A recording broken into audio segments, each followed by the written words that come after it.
Assalamu alaikum wa rahmatullahi wa barakatuh. D'abord, c'est un grand plaisir pour moi de revenir en Suisse, de pouvoir intervenir. Ça faisait très très longtemps que je n'avais pas participé aux rencontres de Rabita. Et donc c'est un honneur. Je remercie les organisateurs de cette invitation ici avec vous. Et puis je salue également ceux qui sont pour la plupart des personnes que j'ai considérées depuis ma jeunesse comme des enseignants, des professeurs, et qui sont avec humilité présents dans cette salle pour partager la réflexion. Je vous en remercie chaleureusement. Barakallahu fikum jami'an. Et puis je n'ai pas été surpris de l'annonce de mon âge parce que c'était un secret, mais parce que je n'avais pas l'habitude qu'on le dise. Donc j'ai été surpris. En passant, c'est l'anniversaire de ma petite fille qui a 1 an aujourd'hui, et donc, alhamdoulilah, c'est une bid'a hasana de le rappeler. Alors, le sujet qui a été posé, c'est les obstacles qui entravent la bonne construction de la famille et des dangers. Et j'aimerais, en 50 minutes, c'est un sujet extrêmement long, vous en avez déjà parlé, alhamdoulilah, simplement essayer de synthétiser. Encore une fois, ce ne sont pas des réponses... parce que moi-même, en tant que personne, on peut connaître les principes de l'islam, on peut connaître les principes fondateurs, les choses sur lesquelles se fonde notre religion. Nous vivons dans des contextes qui rendent l'application des principes au quotidien extrêmement difficile, et en tant que... Vous pouvez les connaître théoriquement et intellectuellement, quand il s'agit ensuite de les appliquer parce que vous êtes impliqué dans une communauté de foi, ou parce que vous êtes papa, ou quand vous êtes maman, c'est une autre discussion et c'est une autre implication. Et j'aimerais de ce point de vue-là peut-être donner des lignes directrices sur la question de la famille et des dangers ou des obstacles qui peuvent entraver la construction de la famille et des dangers qui nous guettent, en particulier pour nous, puisque c'est... La question de la famille, elle doit toujours être abordée de deux façons, du point de vue des principes qui la fondent islamiquement et du point de vue du contexte dans lequel on la vit personnellement. On ne vit pas de la même façon la famille dans une société majoritairement musulmane ou dans une société où nous sommes en minorité religieuse, et on ne vit pas de la même façon la famille musulmane dans un pays comme la Suisse ou dans un pays même comme la France ou dans un pays comme le... C'est pas pareil, c'est pas exactement la même chose. Et quand on parle de la famille, il faut avoir l'intelligence des principes et l'intelligence du contexte dans lequel on va traduire ces principes pour savoir comment est-ce qu'on peut constituer. Parce que chaque contexte, chaque environnement, chaque culture a des dangers et des obstacles. Et il faut les connaître de l'intérieur. Ça ne s'agit pas de dire l'islam prône la famille et de ne pas regarder les dangers qui nous guettent, nous, quand nous essayons de traduire cela. Et ce que j'aimerais commencer par dire, c'est dire, mais pourquoi nous, d'un point de vue islamique, systématiquement nous revenons et nous disons la famille est essentielle en islam. Et nous disons avec force, la famille est essentielle en islam. Et toute société, tout progrès, quelle que soit son avancée, que ce soit les progrès technologiques que vous voyez aux États-Unis, que ce soit la folie que vous entendez venant de la Chine, qui impose aux familles sur la question de la démographie, le fait de garder un enfant et de ne pas en avoir davantage, c'est une folie en termes de compréhension de l'éthique et des principes, mais c'est surtout parce que c'était une volonté d'un équilibre économique. Toute société qui, au nom du progrès, en arrive à ne pas reconnaître la famille, ne pas considérer la centralité de la famille, ou mettre un certain nombre de règles qui vont à l'encontre de notre éthique par rapport à la famille, quel que soit le progrès qui nous est imposé, si ça touche à cette essence-là, c'est qu'il y a quelque chose de mal dans ce progrès. Il y a quelque chose de faux, d'essentiellement faux. Éthiquement, moralement, spirituellement, une société qui progresse contre la centralité de la famille est une société qui régresse éthiquement et moralement. La société qui se construit dans l'exacerbation ou l'insistance de l'individuel et de l'individualisme est une société qui agit contre l'éthique. Et pourquoi nous le disons ? pas simplement parce que nous répétons hadith à l'appui ou verset à l'appui que la famille est importante, c'est parce qu'en fait, la famille est importante du point de vue islamique sur 3 volets, pas simplement sur un. Le premier volet, il est capital. La question de la famille est liée à la plénitude de la foi. En d'autres termes, avoir la foi en Allah subhanahu wa ta'ala, de dire la ilaha illallah, de dire le tawhid, immédiatement dans la façon dont on va compléter, vivre notre foi, la famille va être inscrite dans le développement personnel de la foi. À tel point que vous ne pouvez pas vous rapprocher d'Allah si vous vous éloignez de vos parents. Vous ne pouvez pas. Le hadith dont certains savants, comme Al-Albani, ont mis en évidence son caractère, qui n'est pas de la plus haute authenticité, mais qu'on a répété depuis des siècles parce qu'il est l'élément qui va nous faire comprendre, par exemple, une dimension de notre rapport à notre succès devant Dieu. Et le Jannatu tahta aqdam al-ummahat, le paradis est au pied des mamans, dit une chose qui est importante. Votre réussite avec Dieu passe par la reconnaissance de votre mère. Et quand le prophète salam répond au compagnon qui vient lui demander à qui dois-je le meilleur des comportements, ta mère, ta mère, ta mère et ton père, il dit une chose qui est importante. Il dit, il n'y a pas de foi pleine sans la reconnaissance de la famille.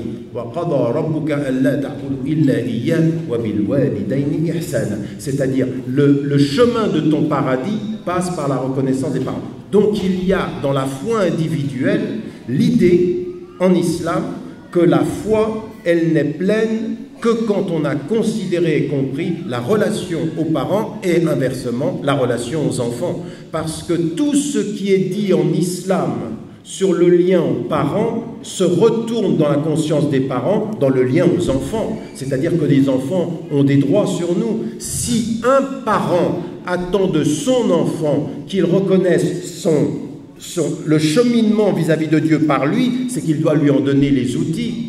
Devant Dieu, nous serons questionnés en tant que parents, avons-nous donné à nos enfants les outils de reconnaître que nous sommes leurs parents et que leurs parents, ça veut dire c'est le chemin de leur paradis. C'est ça que ça veut dire. Ça va dans les deux sens. Reconnaître ses parents suppose pour les parents donner aux enfants les moyens de cette reconnaissance. Donc en d'autres termes, c'est dans les deux sens qu'on doit comprendre ceci de cette façon-là. Donc, première des dimensions, c'est que la conception de la famille en islam, elle fait partie de la foi. Elle fait partie de la plénitude de la foi. Donc, la compréhension de ceci. Et Luqman, le sage, quand il parle à son fils, il lui dit, c'est-à-dire remercie Dieu, mais il faut remercier aussi tes parents. Il faut remercier, le remerciement des parents. Il y a dans la façon dont on remercie ses parents une façon de remercier Dieu. Et remercier Dieu est une des exigences de la foi, ça veut dire remercier les parents. Ça fait partie de notre constitution. Donc n'importe quelle société qui vous dirait que ceci est diminué, voudrait dire que votre foi doit se perdre de sa lumière, perdre de son essence. C'est au nom de la foi, au nom de la relation à Dieu, au nom de le rapprochement avec Dieu qu'on défendra corps et âme contre tous les progrès humains, la régression de l'humain et de la famille. Ça, c'est le premier élément, mais ce n'est pas tout. Le deuxième élément qui est important aussi dans notre compréhension ici, c'est qu'en fait, dans la famille, vont se déterminer des valeurs. En d'autres termes, il y a la foi, c'est-à-dire la reconnaissance d'Allah, c'est la vraie connaissance du tawhid. C'est-à-dire, il faut bien qu'on comprenne ceci, quand on dit « La ilaha illallah », quand on a dit ça, on a dit « Je ne reconnais aucun autre pouvoir que Dieu, mais je sais que pour arriver au pouvoir de Dieu, je passe par le respect de mes parents, je passe par le respect de la famille. » C'est-à-dire que ça n'est pas c'est une libération de tous les pouvoirs, mais une reconnaissance des justes autorités. Et l'autorité familiale, la constitution familiale fait partie de ça. Mais le deuxième élément qui va être important aussi, de ce point de vue-là, ça va être l'élément de, dans la famille, vont se développer des valeurs. Et une valeur aussi, les valeurs, qu'est-ce que c'est? Les valeurs, ce sont, alors on les sait, le qiyam. Et on a le qiyam al-islamiyya, nous ce qu'on dit, qui viennent de la fitra. Ibn Ashur, par exemple, quand il parle de maqasid al-sharia et quand il va parler d'un contemporain, mais il reprend de ce point de vue-là des choses qui sont extrêmement éloignées dans la façon dont, par exemple, Ibn Taymiyyah parle de la fitra en disant c'est l'islam originel, bien compris, et que vous avez Abu Hamid al-Ghazali sont dans cette même ligne. Qu'est-ce qu'ils disent? Ils disent une chose qui est particulière dans les qiyam al-islamiyya, qiyam alamiyya. Nous, on n'a aucun problème à reconnaître que nos valeurs islamiques ont une dimension universelle parce qu'elles rappellent la fitra. Elles viennent de la fitra, de ce qu'Allah subhanahu wa ta'ala a dit à tous les hommes comme témoignage. وَإِذْ أَخَذَ رَبُّكَ مِنْ بَنِي آدَمَ مِنْ ظُهُورِهِمْ ذُرِّيَّتَهُمْ وَأَشْهَدَهُمْ عَلَى أَنفُسِهِمْ أَلَسْتُ بِرَبِّكُمْ. Il faut que vous sachiez que toutes les valeurs qui vont s'exprimer dans l'universel viennent de l'universel intime qui est en vous, et ça nous ramène au tawhid. Allah subhanahu wa ta'ala nous a fait reconnaître ceci. Et quelles sont ces valeurs? Ce sont des valeurs qui sont extrêmement importantes sur le plan de notre constitution. La valeur du respect, la valeur du remerciement, la valeur de l'écoute quand vous entendez vos parents, ce qu'on a par rapport à Dieu, cette dimension qui va être par rapport aux parents, la valeur de la tempérance, la valeur du respect, la valeur de la justice, la valeur de l'éducation. Parce que l'éducation, c'est un instrument, mais c'est aussi une valeur. Pourquoi? Parce qu'en islam, la notion même de la foi qui va se réaliser, elle passe par l'éducation. Il n'y a pas de foi accomplie sans éducation permanente en islam. On s'éduque à maintenir la foi. Et c'est ce que ça veut dire quand on dit Allah subhanahu wa ta'ala Rabbana la tuzigh qulubana ba'da idh hadaytana. On dit Dieu ne fait pas dévier nos cœurs après que tu nous aies mis sur la route. Mais ça ne veut pas dire qu'on est passif à attendre qu'il nous mette sur la route. On s'éduque à rester sur la route et on lui demande le soutien. Inch'Allah, c'est pas je reste passif et j'attends qu'il fasse. Inch'Allah, ça veut dire je viens à toi en marchant, espérant que tu viennes à moi en courant. C'est ça que veut dire le hadith. C'est-à-dire qu'on fait cet effort, on a cet élément-là. La foi est une quête permanente. Et ça, ce sont des valeurs qui, dans la famille, vont constituer le lien aux parents, l'écoute, le fait de ce respect. Tout ceci est constitutif de la foi. Pas de foi sans une série de valeurs qu'on va trouver où? On va les trouver à la maison. On va les trouver dans le rapport d'autorité aux parents. Parce qu'il y a quelque chose qui est lié à l'autorité. Une société qui remet en cause qu'il faut qu'il y ait de la part des adultes une autorité sur les enfants, c'est une société qui a perdu le nord. L'enfant, on nous dit dans les écoles, l'enfant est au centre. Oui, l'enfant est au centre d'une maison que nous on construit. Mais s'il est au centre de rien, s'il est au centre de ses désirs et de ses envies, ça n'est pas une société qui prend ses responsabilités. Il y a une autorité de la transmission. Il y a une autorité, et ça vient de la famille. Donc en d'autres termes, la famille est importante pour nous parce que c'est le terreau de la transmission de valeurs fondamentales sur lesquelles on constitue l'identité de la personne.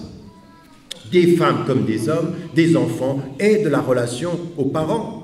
Mais ça veut dire aussi une chose qui est très très importante. Une chose qui est importante, regardez par exemple, nous on est lié à une notion qui est importante, on n'en parle pas assez en islam. C'est la notion de l'amour. Mais nous dans la famille, il y a une chose qui est très très importante. Comment exprimez-vous à votre enfant que vous l'aimez?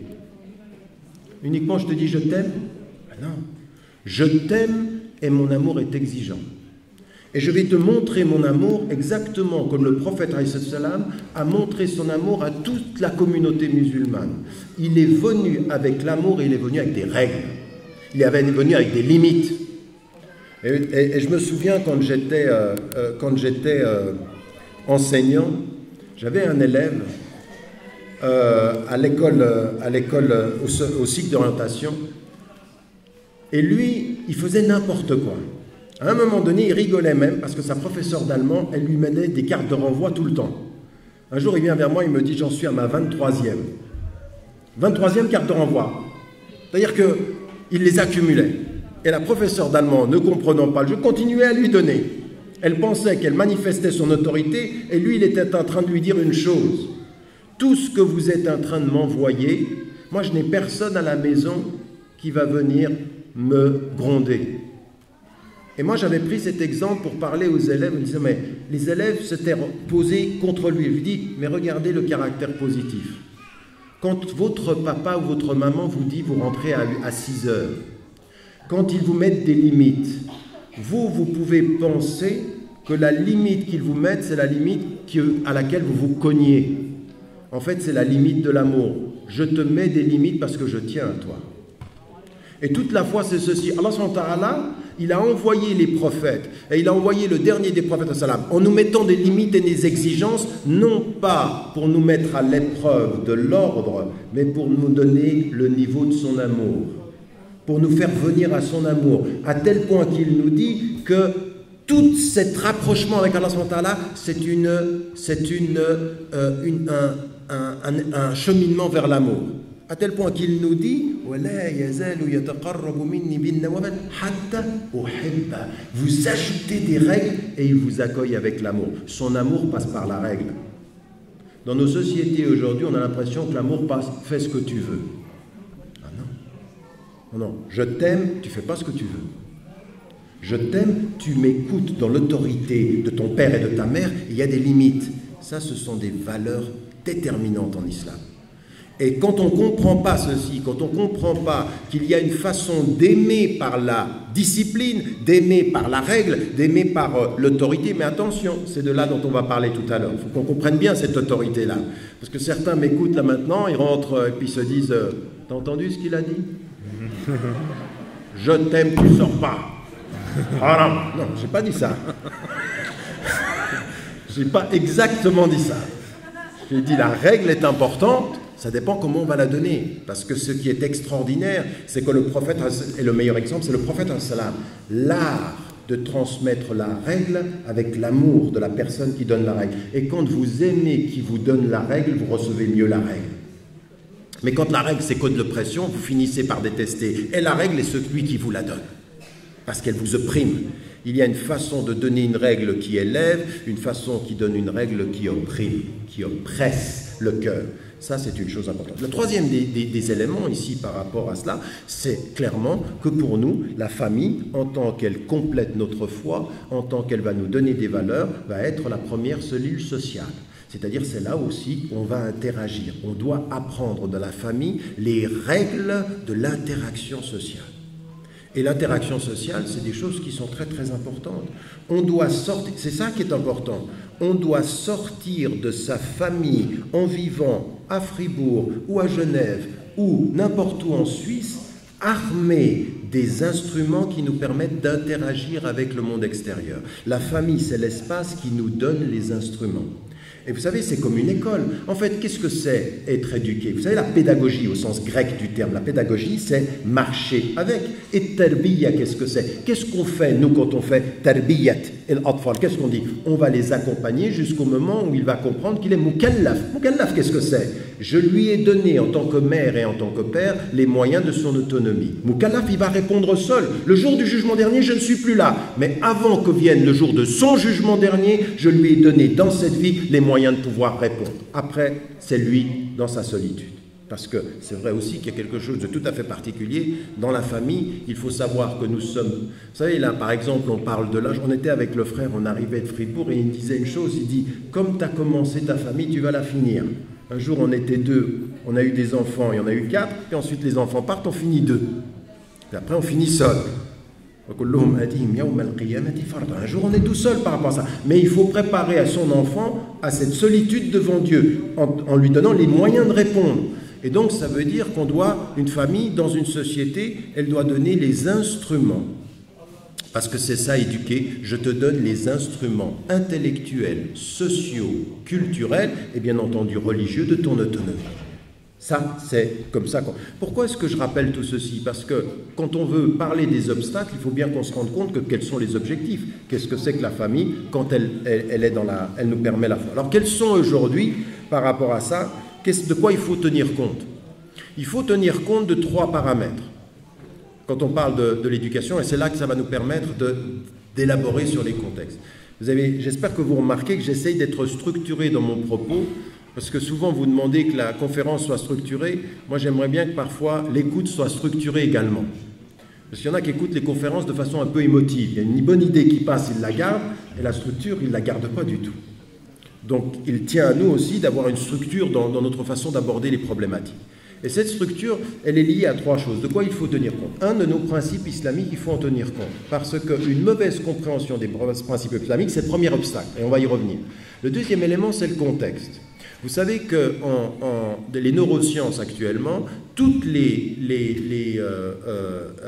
études en psychologie appliquée qui vont du comportementalisme, de ce qu'on appelle le behaviorisme, aux neurosciences les plus appliquées sur l'étude du cerveau, ils vous disent une chose qui a été confirmée. Et que nous, on sait. On le sait tellement que l'intuition des savants a été jusqu'à mettre comme une des sources du shar', dans Usul al-Fiqh, la dimension de l'urf. Mais pas l'urf simplement comme nous, des fois, on l'a. Il y a des savants sur ce point-là sont allés très très loin dans la compréhension du ma'rouf, psychologiquement et culturellement reconnu comme bien dans une société sans être en opposition avec un principe islamique. Ça, ce sont des choses qui sont très subtiles. Et ce que l'on a dans Eshara, ce qu'on a dans la tradition légale musulmane, ce que l'on voit par exemple dans ce que peuvent vous dire des savants aussi pointus sur ces questions du droit, mais aussi sur les questions culturelles, que deux des savants de référence comme Abu Hamid el-Razali et après lui Ibn Taymiyyah, par exemple, qui sont des références du droit, mais pas seulement par ailleurs, aussi de la tradition mystique, eh bien, de ce point de vue-là, qu'est-ce qu'ils disent? Ils disent le contexte. Le contexte est important et les sciences contemporaines vous disent vous n'éduquez jamais les enfants dans un vide. Le contexte est très important. Donc on a les principes islamiques et on doit tenir compte du contexte, mais une troisième chose dont il faut tenir compte. Et là, en tant que papa et en tant que maman, et chacun des papas et chacune des mamans le sait, vous pouvez avoir 4 enfants, aucun ne ressemble à un autre. Et vous devez, dans l'éducation, tenir compte de la singularité. Un des obstacles, c'est pour vouloir pour tout le monde la même chose. Il m'est arrivé moi-même de m'entendre dire à un de mes enfants, je l'ai fait avec les autres. Ce que je n'avais pas entendu de la part de l'un d'eux, c'est le chuchotement, mais je ne suis pas les autres. Je ne suis pas les autres. Et l'éducation, elle tient compte de ça, la singularité de chacun. Les mêmes parents avec 4 enfants, c'est parfois 4 stratégies différentes pour chacun des enfants. Parce que les enfants ne se ressemblent pas. Alors bien sûr, les grands principes, on peut les avoir, mais ensuite, chaque enfant a sa sensibilité, a son rapport. Je veux dire, il est évident, je veux dire, moi je suis le dernier de 6 enfants, j'ai mon frère qui est ici, qui est juste plus grand que moi, et on en a 4 plus hauts. Mais l'éducation du premier, c'est pas la même. Quand on est le premier d'une famille, c'est pas la même chose que le dernier. Alors la chose la plus facile, c'est de dire t'étais le plus chouchouté, d'Aloua en égyptien. C'est pas tout à fait ça. C'est pas la même chose, c'est des contextes qui sont différents. Il faut tenir compte de ces éléments-là. Bien, bref, ce que je veux dire par là, c'est que les principes, le contexte et la singularité de chacun. Ça va nous permettre de savoir quels sont les obstacles. Alors, moi, ça m'arrive très rapidement, parce qu'effectivement, en 50 minutes, on ne peut pas aller plus loin que cela, mais la première des choses sur laquelle j'aimerais insister, c'est que l'un des plus grands obstacles à la réalisation de cet objectif de la famille à partir de nos principes musulmans, eh bien, c'est quelque chose d'extrêmement simple. C'est simple à dire, mais la résolution de ce problème n'est pas simple. C'est cette mauvaise compréhension de l'islam et la mauvaise gestion des priorités. L'éducation, elle est liée à des étapes. Elle est liée à des étapes. La façon dont on a une relation avec des enfants de bas âge, la relation qu'on a avec des enfants qui sont en croissance, la relation qu'on a avec des enfants qui sont des adolescents, exige de ce point de vue-là que nous comprenions que nos principes islamiques, ils doivent aussi être liés à l'élément de la temporalité de l'éducation. Et que si on ne tient pas compte de ceci, notre éducation, elle peut être juste dans les principes, fausse dans son application. Et ça, c'est problématique. Moi, j'ai rencontré beaucoup, à des moments donnés, je vais vous dire des choses même, il y a certains savants avec lesquels j'ai pu m'asseoir, je peux vous dire qu'en les écoutant, vous pouvez signer en disant 100% quant à la compréhension des principes. Au moment où on transmet ceci à la compréhension du contexte, on n'y est plus du tout. parce qu'on peut être juste dans la lecture des textes, faux dans le lien entre le texte et le contexte. Et quand on est parent, il faut comprendre à un moment donné que par rapport à ses enfants, eh bien, il y a des choses qui doivent être liées à la nature. Allah subhanahu wa ta'ala, il a mis des sunan al-kawniya, il a mis des règles dans la nature, il a mis des règles dans notre évolution. Et quand, par exemple, aujourd'hui, des psychologues, quand aujourd'hui des gens qui étudient la nature humaine vous disent les étapes de la façon dont fonctionne votre cerveau, par exemple, dans la façon dont vous commencez à comprendre des choses, en tant que musulman, il faut comprendre ça, il faut faire attention. Quand, vous savez, il y a une formule qui dit « Vous avez tort si vous avez raison trop tôt ». Mais vous avez tort si vous appliquez certains principes de l'islam trop tôt à des enfants qui ne peuvent pas comprendre, qui ne peuvent pas saisir. Il y a des moments donnés, par exemple, des enfants en bas âge. Il faut bien comprendre une chose, il faut que l'atmosphère de la maison soit islamique. Ce n'est pas des choses qu'on impose, c'est des choses qu'on fait sentir. Il faut que vos enfants, quand ils rentrent dans la maison, il faut qu'ils vous voient prier, il faut qu'ils vous disent, qu'ils entendent le Coran, il faut qu'il y ait une atmosphère. Et faites attention, il y a des messages que les enfants reçoivent que vous n'avez pas dit. L'éducation, ce n'est pas ce que je te dis, l'éducation, c'est ce que je sens. C'est ce que je sens. Et les tensions, vous voyez l'éducation, de ce point de vue-là, la bonne compréhension de l'islam, c'est qu'à des moments donnés, simplement des choses très simples. Quand vous mettez le Coran, le fait de faire silence et de l'écouter, vous avez dit plein de choses à l'enfant, mais vous ne lui avez rien imposé, vous l'avez invité au respect de la parole. À un moment donné où l'enfant n'a pas l'intelligence de comprendre ce que vous faites, mais il a le ressenti de partager ce que vous faites. De ce point de vue-là, le plus grand des obstacles, c'est la mauvaise compréhension de nos principes islamiques, des priorités de l'islam et de comment on va les appliquer. Et là, de ce point de vue, moi je suis content de voir que même sur le plan de notre littérature, on a de plus en plus en langue française aujourd'hui des livres qui sont liés à l'éducation des enfants, de comment est-ce qu'on les accompagne. C'est très important parce que ça, c'est comment est-ce qu'on va traduire notre islam au quotidien. Le plus grand obstacle, c'est ceci. Et ça vient aussi d'une chose qui est un deuxième obstacle. Et je vais vous dire une chose, c'est tout à fait paradoxal.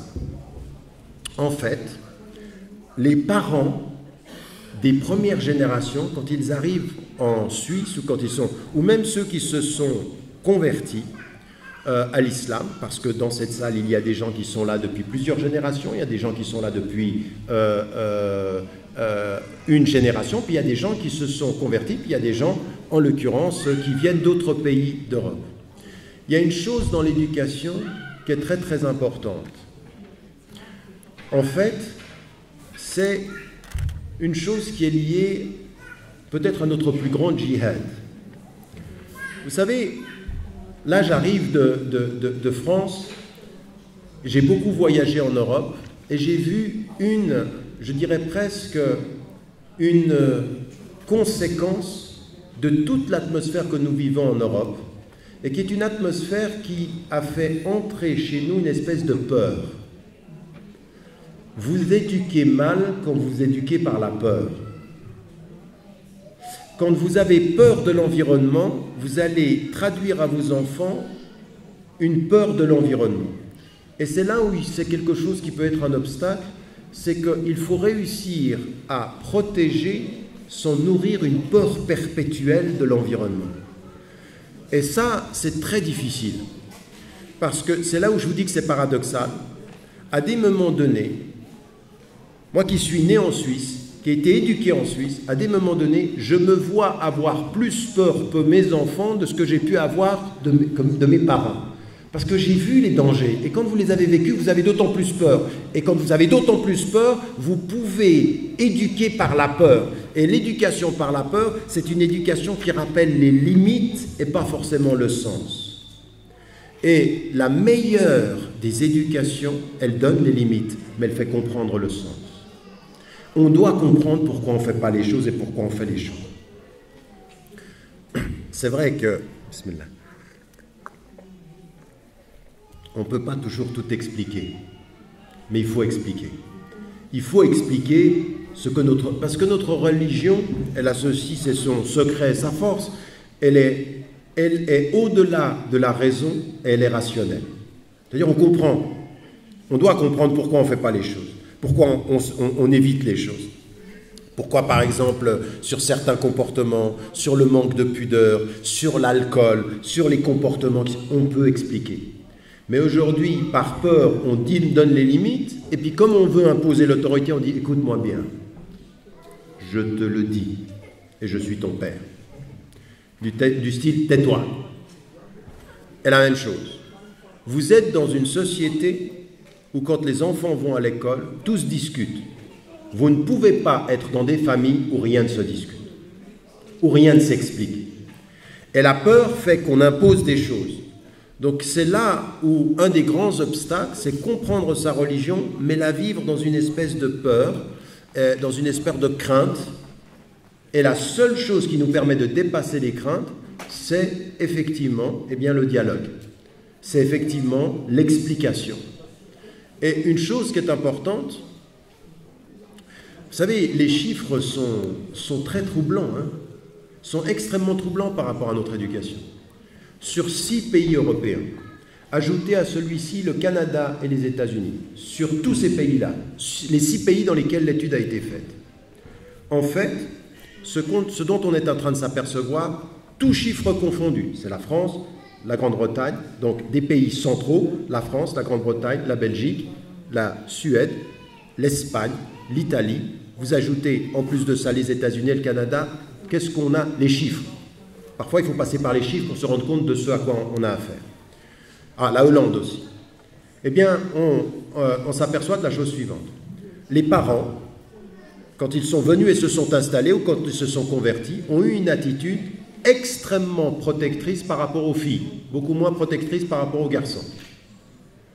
Comme si, on ne sait pas par quelle intuition, il aime, on ne sait pas d'où il vient, un garçon à l'extérieur était plus protégé qu'une fille. Mais ça, c'est notre culture, ce n'est pas l'islam. Un garçon à l'extérieur est aussi peu protégé qu'une fille à l'extérieur s'il n'est pas équipé de la conscience morale. C'est la même chose. Eh bien, ce qui est en train de se passer, c'est que la surprotection des filles a fait en sorte qu'elles se sont concentrées sur l'école, sur l'acquisition de diplômes. 2 générations plus tard, à parcours égal, les filles sont plus éduquées que les garçons aujourd'hui et sont en train, dans certains pays, c'est tout à fait sidérant, de dépasser les garçons en matière d'acquisition de diplômes et de réussite scolaire. Même maintenant, d'entrer sur le marché de l'emploi. Mais ça va être un énorme problème pour nous. Comment vous allez expliquer à une fille, master, PhD, doctorat, son travail, il faut que tu épouses un musulman et uniquement un musulman. Elle vous dit, sont où? Où ils sont? Quelle formation? Qu'est-ce qu'il peut me donner? Vous allez aller les chercher dans le pays d'origine? Impossible. Ici, de moins en moins formés, de moins en moins diplômés, pas du tout à la page, vous avez une construction intellectuelle féminine musulmane qui est en train de dépasser la construction masculine intellectuelle. Vous faites comment? On dit, haram, haram, tu ne touches pas. La règle, elle est claire. Mais notre façon de gérer le problème doit se dire aujourd'hui, faites attention, l'un des plus grands problèmes des familles musulmanes aujourd'hui, c'est 2 choses, les papas et l'éducation des garçons. Le contraire de tout le discours qu'on vous dit, les mamans et les femmes, c'est pas vrai. Les hommes, les papas et les garçons. Les garçons, dans l'éducation, dans le projet scolaire, dans l'acquisition, ça ne veut pas dire que les filles, c'est gagné. Je dis c'est mieux. Mais être mieux que les garçons aujourd'hui, c'est pas difficile. C'est ça que je veux dire. Que vous ne le prenez pas comme... Non, mais c'est un vrai problème de la communauté musulmane, c'est vrai. Je veux dire, je vois l'Arab Keshat, ils ont des... tous les frères qui sont ici, ils ont des... Ça fait combien de temps? Je ne vais même pas dire le temps parce qu'on va être respectueux de l'âge. Mais on voit bien les évolutions. On ne peut pas continuer comme ça. On ne peut pas, en termes d'éducation, en termes de famille, continuer parce qu'on est en train de produire une génération de femmes musulmanes qui ne trouvent pas aujourd'hui d'hommes qui soient à la hauteur de leurs compétences. Et on ne peut pas, islamiquement, demander à une femme d'épouser uniquement sur la base de la règle islamique quelqu'un qui est moins formé qu'elle. qui n'a pas les compétences, parce qu'une femme, elle a des droits de protection, elle a des droits d'amour, elle a des droits de pouvoir respecter son mari en ce qu'il est et ce qu'il a fait de lui. De ce qu'il a fait de lui. Ça aussi, c'est très important. Donc aujourd'hui, un des grands obstacles de ce point de vue-là, c'est à l'intérieur des familles, les règles est de ne pas réussir par peur. Alors, on réussit et aujourd'hui, il faut un rééquilibrage de la question de l'éducation dans les familles par rapport aux garçons. C'est vrai, un vrai rééquilibrage. Et il faut des garçons qui sont beaucoup plus responsabilisés par rapport à leur parcours personnel, beaucoup plus responsabilisés par rapport à leur responsabilité morale. Et ça vient aussi des familles. Mais je vais vous dire une chose. Dans une étude dans laquelle j'étais en Hollande, un jour on marchait dans la rue, c'était 11h du soir et on faisait une étude de terrain à Rotterdam. Pour vous dire, ce sont des faits concrets, hein, de la famille. 11h du soir, une veille d'école. C'était le mercredi soir. Le lendemain, il y a l'école. Qui est-ce qui joue au football à l'extérieur? Qui crie? 80% des enfants, c'était des enfants de confession musulmane, désolé cher Ibrahim, marocains d'origine.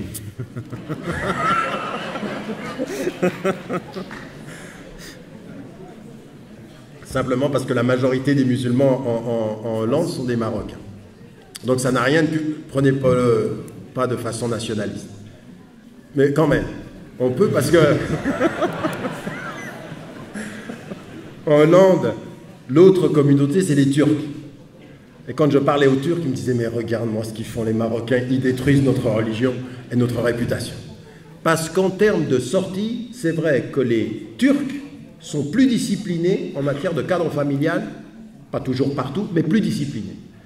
Et là, quand on a commencé à faire un travail de terrain, vous savez quel était le grand problème? Mais il faut le voir comme ça.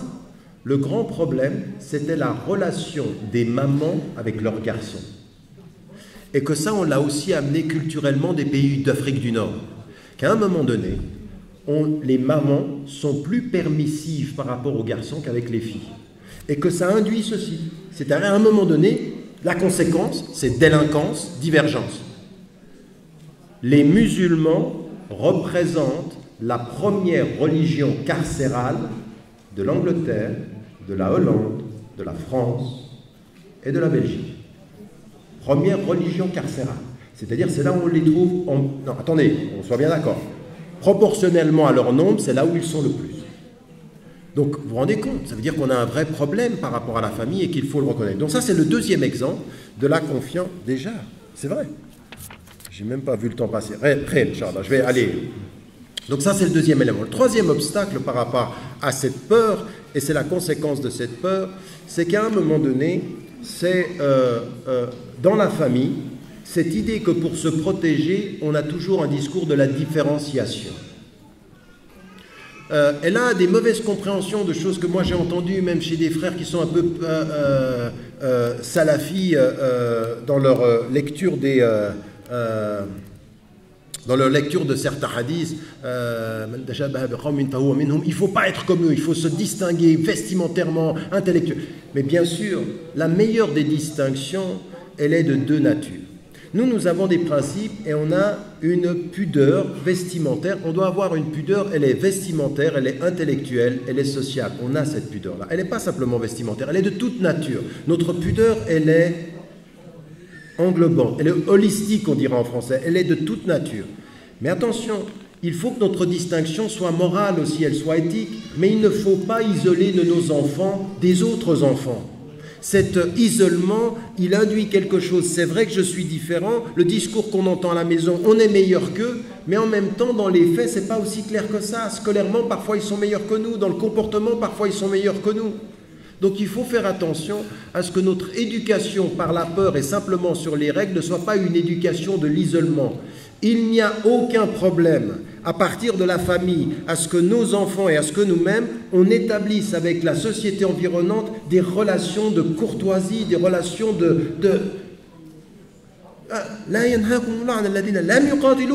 ne vous interdit pas, c'est une dimension de cœur, c'est une dimension de règle, c'est la justice et le cœur.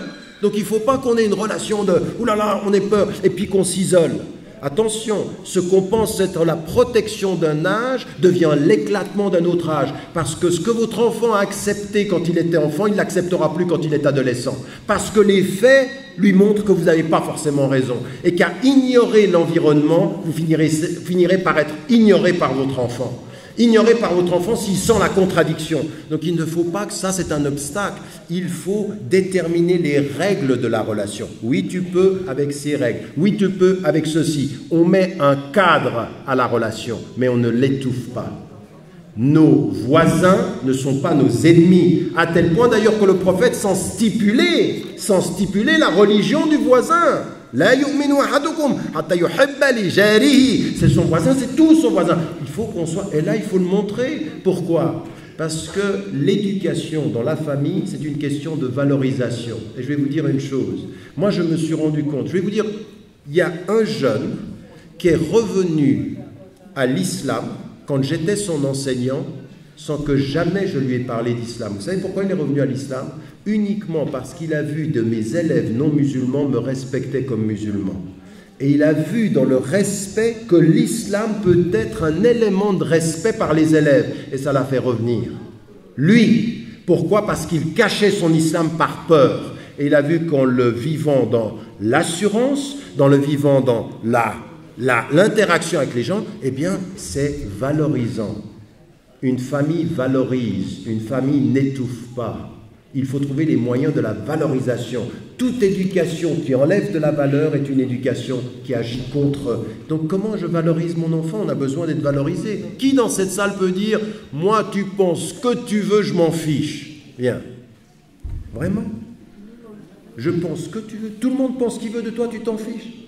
Ça, c'est pas humain. Mais même si tu me dis ça, tu n'as pas de cœur.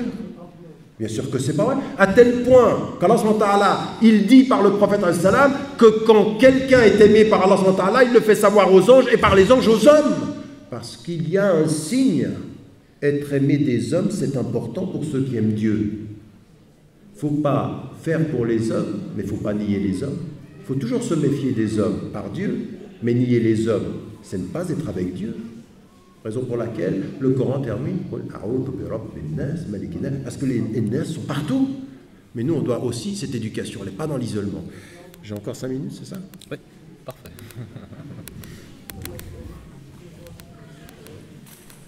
J'ai un ordinateur nouveau et archaïque. La lumière disparaît sans que... Voilà, ça c'était le... Le manque de dialogue, père et mère, le manque de patience, le temps. Voilà. Donc, dans l'isolement. Le quatrième obstacle que je voulais mettre en évidence, donc je rappelle, la mauvaise compréhension de l'islam, la peur et la surprotection, l'isolement. Bien entendu, il y a une chose qui est un obstacle, c'est le manque de dialogue. Et ça va dans le prolongement de ce que j'avais dit. Et encore une fois, vous savez, il y a quelque chose de surprenant dans le Coran. Dans la séquence éducative, on en a 2, très explicites dans le Coran. On en a plus que 2, mais on en a 2 qui sont explicites. Il y en a une qui est explicite, c'est Ya'qub alayhi salam qui parle à Youssouf alayhi salam. Et on en a une autre, c'est Luqman. C'est qui parle au fils? C'est le papa. La présence du père dans le Coran est très importante. Et donc, le dialogue avec le père, le dialogue avec la mère, le dialogue ici, ce qui fait obstacle à la réalité de la famille est un espace de dialogue, pas un espace uniquement d'autorité. C'est pour ça que je vous disais tout à l'heure, faites attention, ne reprenez pas uniquement l'argument d'autorité, c'est l'autorité qui permet le dialogue. C'est une autorité, c'est exactement la façon, c'est là où le prophète salam était un exemple. C'est-à-dire, il a l'autorité morale, mais il a toujours été dans le dialogue avec ses compagnons et avec... ceux qui sont présents. Le cinquième obstacle, parce qu'il faut en tenir compte aussi, et ça c'est une chose que je me dis à moi-même tout le temps en tant que papa, c'est la notion de la patience. Vous connaissez la formule qui dit que le temps est une partie du remède, et ça c'est vrai. C'est-à-dire qu'à un moment donné, vous vous voyez vous-même évoluer. Vous avez des jours où vous êtes... Nous, ce qu'on aimerait, c'est suivre les traces du prophète et d'avoir une foi qui soit comme ça. Mais en fait, on n'est jamais comme ça. On est comme ça. On a parfois notre foi, parfois elle est élevée, parfois elle baisse. L'iman ou yazid ou imqus. La foi augmente et diminue. Ça, on le sait. Mais la vie des gens, c'est comme ça aussi. Et ce que j'aimerais dire aussi, c'est que c'est là où il faut faire confiance en Dieu. Parfois, on a ses enfants, parfois on a dans sa famille des situations de crise. Il faut faire confiance en Dieu. Mais faire confiance en Dieu, c'est pas dans la passivité. C'est toujours dans le dialogue, c'est toujours dans la persévérance. C'est toujours... Le temps fait parfois comprendre à ses enfants ou à ses parents des choses qu'ils n'avaient pas perçues. Et donc, il faut que... Là aussi, c'est éduquer la famille, c'est du temps. C'est du temps. Toujours avec cette idée qu'on évolue dans le temps tout en ayant une conscience des choses qui peuvent s'arrêter demain. En d'autres termes, si vous n'êtes pas bien avec vos parents maintenant, sachez que vous pouvez mourir demain. Mais si vous avez des enfants qui ne vont pas bien aujourd'hui, sachez qu'ils peuvent aller mieux demain. Et que de ce point de vue-là, il faut accompagner. Il faut accompagner les choses. Et que le prophète, c'est dans sa bonté. Et rahma, c'est très important. Vous savez, il y a un terme en psychologie aujourd'hui qui s'appelle l'empathie. C'est-à-dire de comprendre, d'accompagner, de ne pas juger trop vite. Ni père, ni mère, ni fille, ni garçon n'a le droit à un jugement définitif, ni sur son fils, ni sur sa fille, ni sur son père, ni sur sa mère. Le jugement définitif nous est interdit. Le jugement, c'est Allah SWT. Nous, on accompagne et on essaye du mieux qu'on peut.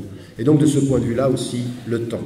Et puis, dernier élément sur lequel j'aurais voulu insister sur les questions des obstacles, c'est que, c'est ce que je disais, on doit nous s'éduquer les uns les autres à comprendre qu'on est mukallafi, c'est-à-dire qu'au bout du compte, on a les instruments et puis il faut travailler. Mais il y a une autre chose, il faut être plein de reconnaissance, il faut être plein de dialogue, il faut être plein de patience, mais une chose sur laquelle il faut tous qu'on se mette d'accord, c'est que il faut bien comprendre une chose qui est véritablement importante. Allah subhanahu wa ta'ala, quand on dit il ne change pas ce qui est en un peuple jusqu'à ce qu'il change ce qui est en eux-mêmes. On connaît ce verset et on le répète. Mais qu'est-ce qu'il dit ce verset? Il dit à chacune et à chacun d'entre nous dans sa famille. Chacun d'entre vous ici, vous faites partie d'une famille. Vous êtes soit papa, vous êtes soit enfant, soit vous avez votre papa ou votre maman qui sont soit présents, soit morts. Vos papas et vos mamans présents ou morts sont toujours présents et doivent toujours le demeurer. Nous sommes tous et nous appartenons tous à une famille. Mais ce que nous dit ce verset-là, c'est de nous dire une chose qui est très très importante. Ne jouez pas aux victimes. Vous êtes responsables. Et vous êtes responsable, c'est-à-dire que vous ne pouvez pas vous dire, tu sais quoi, mon père, il ne m'a jamais compris. Ma mère, elle ne m'a jamais compris. Après, vous arrêtez de dire, qu'est-ce que tu veux dire par là? Il faut que tu comprennes. Que je comprenne quoi? Que quoi? Ce que tu fais maintenant? Va-t-on justifier jusqu'à quand son comportement parce qu'on n'a pas été compris? Bien sûr qu'on admet que parfois on n'a pas été compris. Mais à un moment donné, il faut se prendre en charge. À un moment donné, il faut se responsabiliser. Il faut devenir... on sait ce que veut dire la ilaha illallah, on se dit maintenant c'est à moi d'agir. Bien sûr que mon père m'a peut-être pas compris, mais à un moment donné je vais lui parler. Peut-être qu'il est parti et il ne m'a pas compris. Et ce que je peux faire quand il n'est pas là et que moi je suis là, c'est prier pour lui parce que même dans le temps qui est passé, mes prières sont une protection pour lui. Tout le temps, il faut se prendre en charge. À un moment donné, on ne peut pas être les observateurs de ses blessures, les observateurs des échecs, les observateurs de ce qui n'a pas été, de ce qui n'a pas marché. En islam, vous savez, en Occident, on dit souvent, vous les musulmans, quand vous dites Inch'Allah, vous êtes des fatalistes. C'est parce qu'on n'a pas compris, Inch'Allah, ce que ça veut dire. Inch'Allah, c'est le contraire du fatalisme. C'est je me bats, je me lève, je travaille, et Inch'Allah. C'est l'humilité de l'homme d'action. Ce n'est pas la justification de l'homme passif. Inch'Allah, c'est l'humilité de l'acteur. Jamais la justification de l'observateur. Jamais. Et en éducation, c'est comme ça. Il faut se battre. Il faut être engagé par rapport à soi-même et il faut se prendre en charge, sinon on est dans dans la passivité, et ça aussi, ça touche dans le contexte dans lequel nous sommes. Et donc, j'aimerais beaucoup insister là-dessus. Et puis, ma conclusion, puisque le frère me dit qu'il faut arrêter, j'ai juste fini la première partie, là.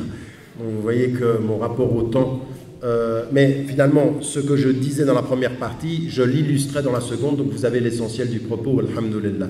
Mais j'aimerais juste dire une chose qui est aussi très très importante. Au cours de ces dernières années, je me suis beaucoup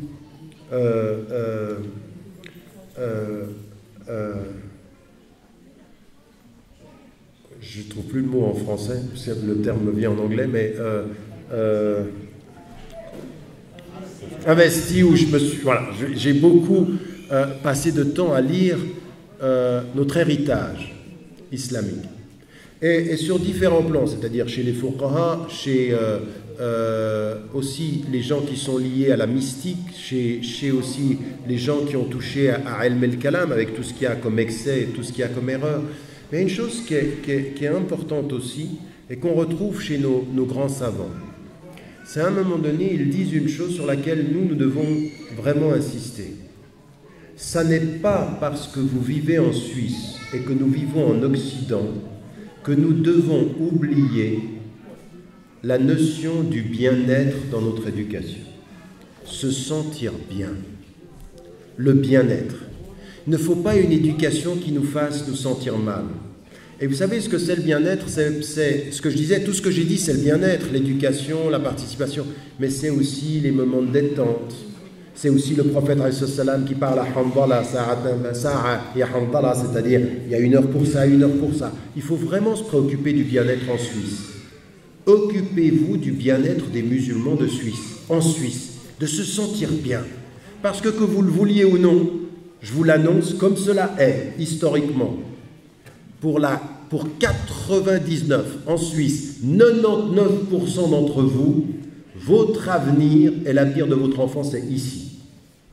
Et vous ne pouvez pas continuer, famille après famille, génération après génération, à prôner l'islam du mal-être en Suisse. Non, l'avenir, c'est l'islam du bien-être en Suisse. Le bien-être, et ça commence dans la famille. Comment on fait ceci? Ça veut dire tout ce que je vous ai dit, ça veut dire la relation aux autres, ça veut dire la relation à la culture, ça veut dire aussi gérer les nouveaux moyens. Nous sommes dans un vrai danger avec les nouveaux moyens de communication. Moi, je suis désolé, quelqu'un qui me dit en passant 3 heures de sa journée sur Internet, ça c'est mon bien-être, je dis tu t'es trompé de moyens. Ça c'est l'explosion de l'être, c'est la fin de l'être. Il y a des gestions, il faut gérer, il faut de la discipline dans le bien-être. Ça aussi, c'est important. Sur le plan de nos activités sportives, culturelles. C'est très important, ça. C'est très important. Quand vous vous rendez compte aujourd'hui, vous avez vu la dernière Coupe du Monde? L'équipe de Suisse, les noms très suisses de l'équipe de Suisse. Que moi, quand j'ai vu un match de l'équipe de Suisse en Angleterre, le commentateur, il rigolait. En disant, qu'est-ce que c'est ces noms-là? D'une Suisse dont le premier parti c'est l'UDC qui dit la Suisse aux Suisses, quand on joue au foot, avec d'autres aussi. On a connu ça en France, on connaît ça en Angleterre. Mais ce n'est pas ça qui m'intéresse. C'est ce que ça renvoie à ceux qui, en Suisse, font la Suisse aujourd'hui, dont certains sont musulmans, avec des noms qui viennent, ils doivent aussi avoir ce bien-être-là. Mais pas dans la perversion, pas dans le foot seulement, dans la culture et dans la musique, mais dans tous les espaces du bien-être où on se sent qu'on apporte quelque chose, de plus en plus. Vous avez remarqué, si vous regardez les informations en Suisse, vous avez vu le nombre de journalistes dont les noms sont à consonance du Sud? De plus en plus. Il faut qu'on soit là. Il faut qu'on soit partout. C'est le bien-être, ça. C'est de se sentir bien, sans perdre nos principes, mais en affichant notre présence sereine. Inch'Allah. Wallahu a'lam wa ala wa ahkam wa salamu alaykum wa rahmatullah.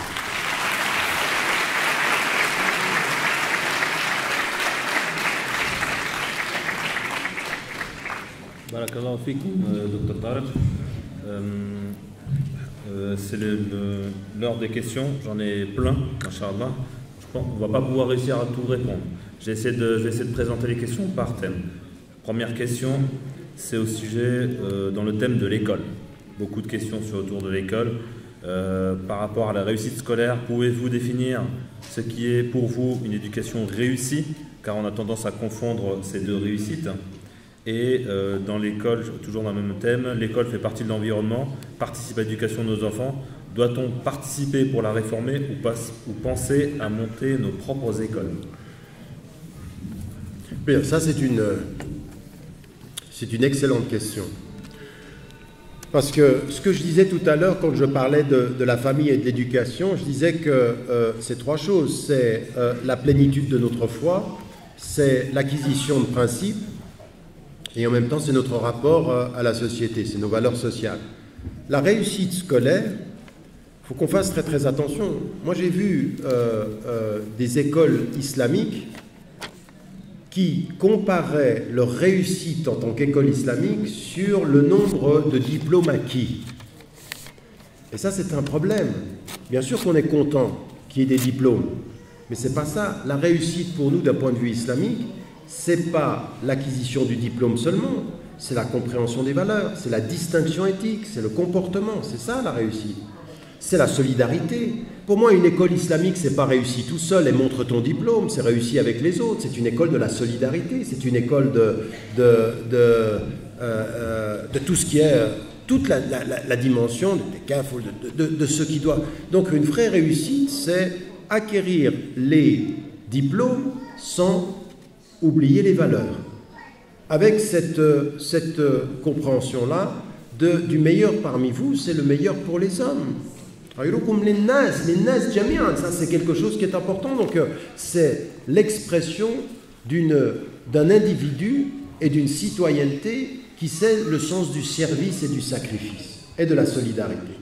Et donc ce qu'on doit faire, même si vous êtes dans une école aujourd'hui traditionnelle ou une école du service public suisse ou de l'État, la famille doit compléter. Vous savez, on a en français cette distinction qu'on a aussi en arabe, qu'on n'a pas en anglais.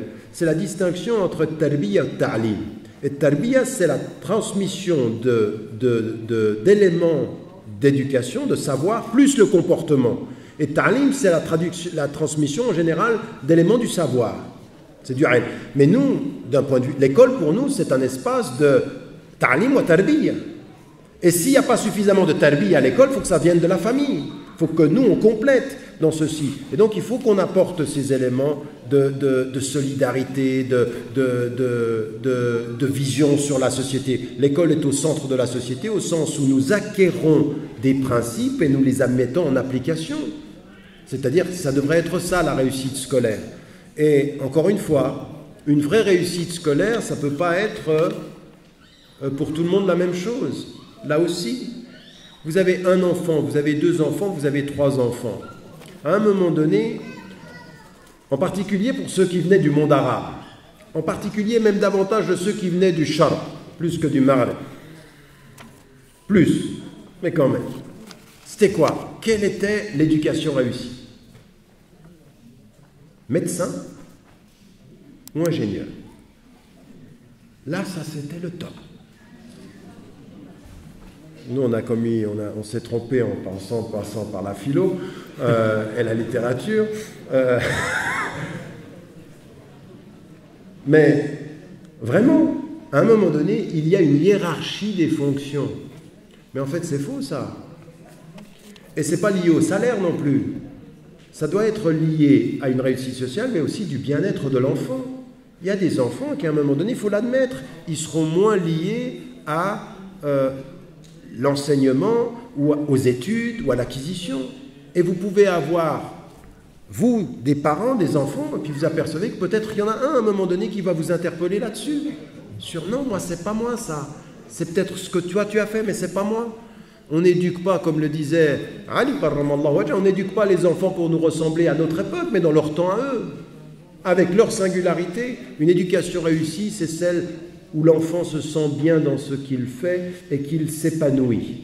Pas forcément selon nos critères, mais aussi selon ses critères à lui. Mais toujours avec une chose qui est importante, ça n'est pas ses critères dans la paresse, mais ses critères dans l'effort. Donc il doit y avoir ce critère de faire l'effort, d'accomplir quelque chose. Et là aussi, ça c'est une éducation réussie. Sur la deuxième question, écoutez, là aussi, il faut arrêter d'avoir des discussions comme ceci sur l'école qui ne sont pas basées sur des faits. On va regarder les chiffres maintenant. Le pays en Occident qui a le plus d'écoles islamiques, c'est l'Angleterre. On est arrivé aujourd'hui, en termes d'écoles islamiques, à peu près 100, le dernier recensement, c'était 146 écoles musulmanes en Angleterre. C'est donc énorme par rapport à d'autres. En France, aujourd'hui, on en avait une à La Réunion, maintenant il y en a 3 qui sont en train de s'installer dans la métropole. Dans les autres pays, il y a en Hollande des écoles qui sont de cette nature-là parce qu'elles sont subventionnées. Ils peuvent avoir l'argent dès le départ. Mais et de quoi se rend-on compte en termes de pourcentage? De tous les enfants musulmans en Angleterre, ceux qui ont accès aux écoles islamiques installées, c'est 4%. 4%. Ça veut dire que 96% des enfants sont dans le système. Alors après, vous pouvez vous dire, concentrons-nous sur les écoles islamiques. Ça va pas aller. Il faut que les parents soient présents et s'investissent dans les conseils de parents, avec les enseignants, à réformer cette école-là. C'est là où nos enfants vont aller, à 96%, 96% en Angleterre. En plus, ici en Suisse, mais c'est pratiquement 100%. Et il y en a qui se disent, alors il faut une école islamique. Et ils attendent, ils rêvent d'une école islamique, et jusqu'à ce qu'elle vienne, ils ne s'intéressent pas à cette école-là. Jusqu'à ce que l'école islamique vienne, ton enfant, il va avoir 20 ans. Et tu vas faire quoi? Et dire, ah ben on attendait. Voilà, on fait le contraire. Il y en a certains qui ont fait une école islamique juste pour leurs enfants. Ils l'ont faite, ils l'ont instituée pour accompagner leurs enfants, puis ensuite ils s'en préoccupent pas. Ça va pas. Il faut aujourd'hui, dans les écoles alternatives, moi je l'ai dit, j'ai dit je ne pense pas que c'est la solution pour tous les musulmans, l'école alternative, mais je ne suis pas contre le principe si on la pense bien, si on pense cette école islamique, pas pour une école islamique faite par des musulmans pour enfermer les musulmans et pas pour qu'on soit en contact avec la société. Ça ne va pas arriver, ça ne va pas marcher. Mais par contre, une école qui promeut les principes, qui promeut la compréhension, ça c'est autre chose que... Souvent, une école islamique, c'est une école pour les musulmans. Non, une école islamique devrait être une école de principes islamiques pour tous, c'est-à-dire un principe d'ouverture, avec des règles. Donc maintenant, qu'on fasse nos propres écoles, certes oui, mais il ne peut pas être question d'éviter l'école, d'éviter d'être en contact avec nos écoles, d'éviter d'être en contact avec les enseignants, d'éviter d'être en contact avec les enfants, et d'apporter, nous, notre participation active à l'école de demain, Inch'Allah. Je vous propose la dernière question, enfin il y en a beaucoup. Ce que je vous propose pour les autres questions, il y a des questions de certains jeunes. Dr Tariq Ramadan va faire une conférence spécialement pour les jeunes, je lui garde ces questions de côté. Et les autres questions, nous allons les prendre, les écrire, et si Dr Tariq Ramadan est d'accord, je lui enverrai, et par le biais de notre site internet fms.rabita.ch, on vous apportera les réponses à ces questions. Il y a une question sur internet, j'ai rajouté du travail. J'ai une question sur un autre thème, enfin 3 questions, je les ai regroupées ensemble. C'est par rapport à l'environnement et le fait que nous sommes en Occident. On se rend compte que l'Occident a perdu la cohésion familiale, qu'il y a des dérives de cette société par rapport à la construction de la famille que nous mettons en place. Première question sur ce thème, qu'est-ce qui explique par contre leur réussite sociale et économique alors qu'il y a cette dérive? Comment ne sommes-nous pas obligés de jouer avec cette peur de l'environnement, puisqu'on est dans cet Occident, pour construire notre famille? Et troisième question, comment arriver à un bien-être de l'islam avec toutes ces persécutions et ces attaques de notre religion en Occident? C'est presque une autre conférence. Écoutez, sur la question de l'Occident, ou la famille en Occident, et ce qui est en train de s'y passer. Moi déjà, j'aimerais juste relativiser les choses. Autant on s'aperçoit qu'en Occident aujourd'hui, la question de la famille, il y a d'autres priorités.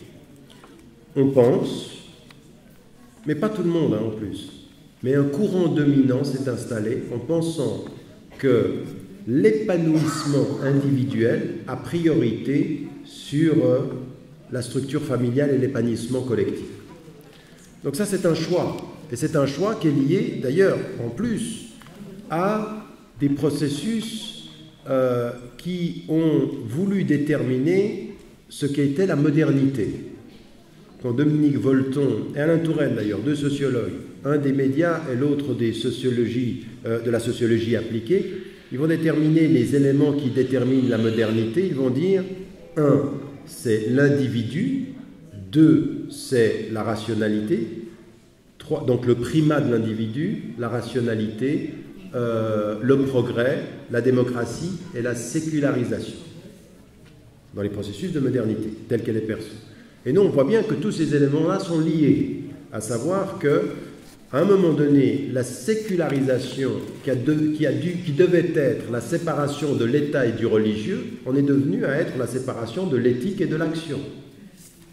De l'éthique et de l'action, c'est-à-dire on agit, puis on regarde s'il y a besoin d'éthique.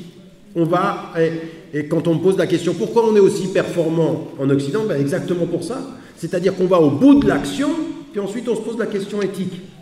C'est-à-dire qu'on est très performant scientifiquement, très performant dans l'individu et dans l'individualisme et dans l'excès. Et ensuite, on se pose la question éthique quand les conséquences peuvent être catastrophiques. Ça n'est pas une éthique des principes, c'est une éthique des conséquences.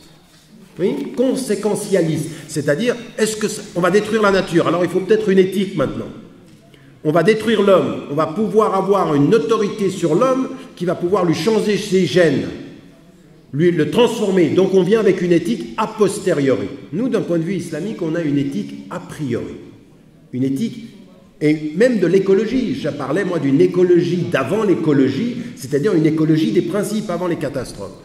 Et donc, quand on est dans notre société et qu'on voit ceci en Occident, on voit ceci. Mais j'aimerais vous dire une chose. Qu'aucun d'entre nous dans cette salle n'idéalise la famille musulmane dans les sociétés majoritairement musulmanes. Parce que s'il y a dans les familles, dans les sociétés majoritairement musulmanes, et là je les mets toutes, hein, je mettrai l'Égypte, le Maroc, l'Algérie, la Tunisie, la Turquie, l'Asie dans son entier, l'Afrique, il y a l'effritement du tissu familial est une donnée internationale et universelle de toutes les sociétés, en particulier de toutes les capitales. De toutes les capitales. Et je vais vous dire une chose, c'est-à-dire que dans certaines capitales du Sud, la pénétration des moyens modernes est en train de faire exploser le tissu familial. Dans toutes les capitales, au point qu'on a des attitudes sociales qui n'ont pas eu l'évolution occidentale, mais qui ont eu l'intervention des moyens. Des comportements qui sont totalement aliénés. Donc on ne va pas idéaliser nos... Maintenant, on est tous embarqués dans la même question. Comment on fait ? Et donc, c'est vrai que dans les sociétés majoritairement musulmanes, parce que certains, quand ils les ont quittés il y a quelques années, ils continuaient à les idéaliser comme il y a 50 ans. Non, ça a changé. Je suis désolé, Casa de 2014, c'est pas 1950. Ni l'Égypte, ni le Caire, ni n'importe quel... Tout le monde a changé. Il y a des choses... Vous allez dans le Sud, vous voyez des choses, vous ne pouviez pas imaginer que ça allait se faire là-bas. Même dans la famille. Même comme l'enfant, il parle à son papa. Même des fois, nous, on a été plus conservateurs dans nos familles qu'ils l'ont été là-bas. Que vous avez votre enfant qui dit, moi je suis allé là-bas, je l'ai vu comme il parlait à son père, je lui dis, ça va pas. Parce que nous, on a été conservateurs par peur. On s'est dit, oulala, non, tu ne parles pas comme ça. Et là-bas, il n'y avait pas la protection de l'environnement ou la peur de l'environnement, et donc on a évolué. Donc pas d'idéalisation. Quand on revient à nous maintenant, il faut aujourd'hui, effectivement, se dire que dans cette société-là, la première des choses qu'il faut qu'on admette, c'est que c'est difficile. On est dans une vraie... moi, je le dis comme ça, la famille, c'est un djihad. C'est un vrai djihad. C'est une vraie résistance et c'est une vraie réforme. Le maintien, la réussite d'une dynamique familiale qui soit importante. Et donc, de ce point de vue, par rapport à l'environnement, il faut, de ce point de vue-là, c'est ce que j'ai essayé de dire pendant toute la conférence, se rendre compte des obstacles potentiels, comment est-ce qu'on peut y parvenir. Et il y a des choses sur lesquelles il faut redoubler en matière de communication, en matière de confiance, en matière d'échange, d'écoute aussi. Tout ça, ce sont des choses qui sont importantes parce que la singularité de votre enfant, c'est que chaque enfant vous en parlera de façon différente parce qu'on vit les choses différemment. Donc voilà, ça, ce sont des choses qui sont importantes. Et puis, encore une fois, vous savez, c'est très vrai ça, si dans l'absolu du verset, il se peut que vous détestiez une chose et c'est mauvais et c'est bien un bien pour vous. En fait, moi, au début, j'avais écrit un livre au début des années 90, au début des années 90, sur être musulman européen, et je disais une chose dont je suis de plus en plus persuadé.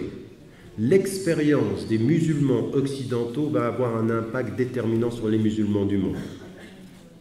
Je suis profondément persuadé de ça. Non pas que les réponses viendront de nous, mais notre expérience, même vis-à-vis des questions, ça va faire aussi évoluer notre façon de formuler les réponses.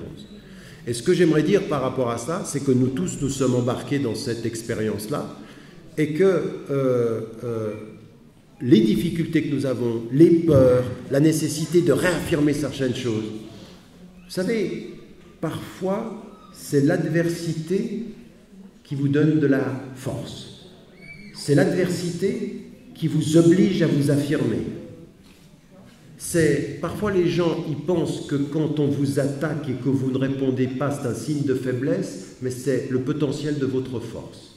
Et il se peut que notre expérience en Occident, qui nous pousse aujourd'hui à aller chercher des ressources, à aller dans nos familles, à travailler, ce soit des éléments qui doivent être notre force.